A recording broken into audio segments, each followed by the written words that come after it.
program designed from Athlete Performance Education. So what I'm going to take you through this video is just a breakdown of the program guidelines and structure in which we hope to facilitate the understanding of the application of this program. So essentially the surf performance program is broken into three categories. We have our surf mobility, which we're focusing on developing joint range of motion, surf power, which we're looking at increasing the force production or the speed at which you apply your movements. And then we have our surf strength, which is the integral development of structural integrity across the body. And essentially what we're trying to achieve here is an increase in the force that your body can produce. So what does it look like? We've got the videos that accompany each exercise.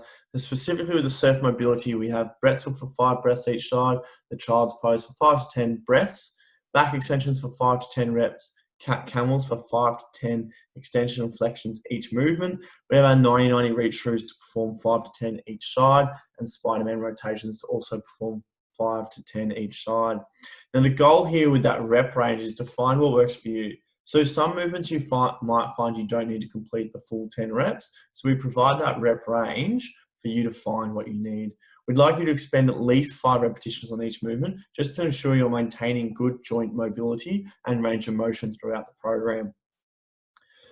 When we're looking at the power, okay, we have our 2 supersets. We have our 1A and our 1B exercises, our 2A and our 2B exercises. So how we expect this to be completed is you'll complete 1A movement, straight into 1B movement, and then give yourself a rest for what you feel like you need to be able to perform the exercises again at the same intensity. Now, when you're starting off, you might only need a short rest of about 30 seconds, but as you perform these exercises more powerfully and more explosively, you're actually going to benefit from a longer rest of 1 to 2, perhaps even 3 minutes between each round. Again, we have the rep ranges of 6 to 10 for you to dictate what's appropriate for you. You'll then perform the same things for exercises 2A and 2B, which are our threads and our mountain climbers.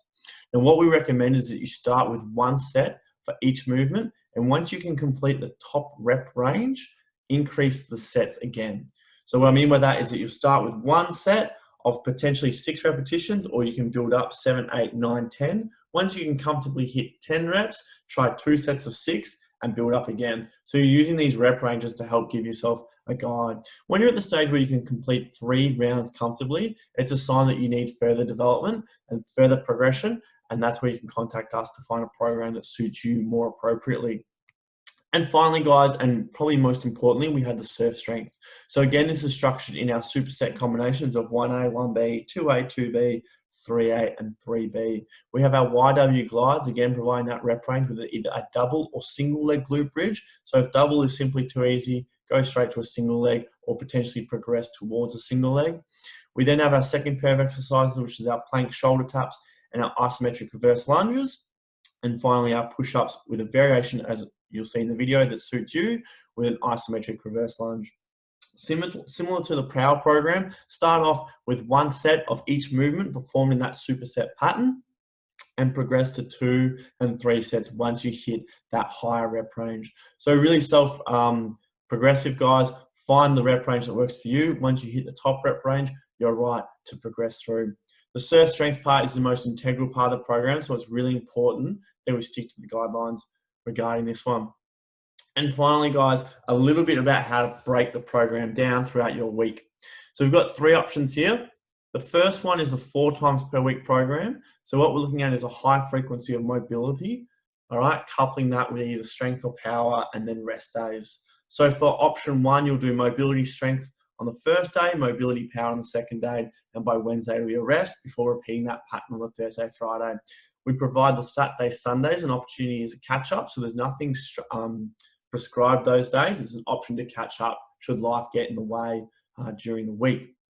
Option 2 is similar, however we have days with higher work and lower work. So Monday we're looking at the start of the week, completing mobility, power and strength, having a rest on Tuesday, getting another mobility and strength in on the Wednesday, resting Thursday, and then completing mobility, power and strength again on the Friday, giving yourself the weekend to rest and recover.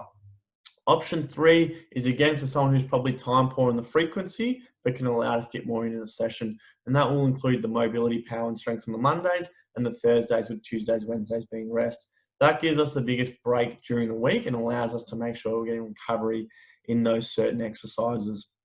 By all means, you might look at option 3 and you could do Tuesday, Friday, or Wednesday, Saturday. That would be the same thing. But just trying to use that adequate rest between sessions. For most people, if you're not doing anything, option 3 is going to be great. Work towards option 2 and then potentially progress towards option 1, with the frequency being the biggest goal across the program.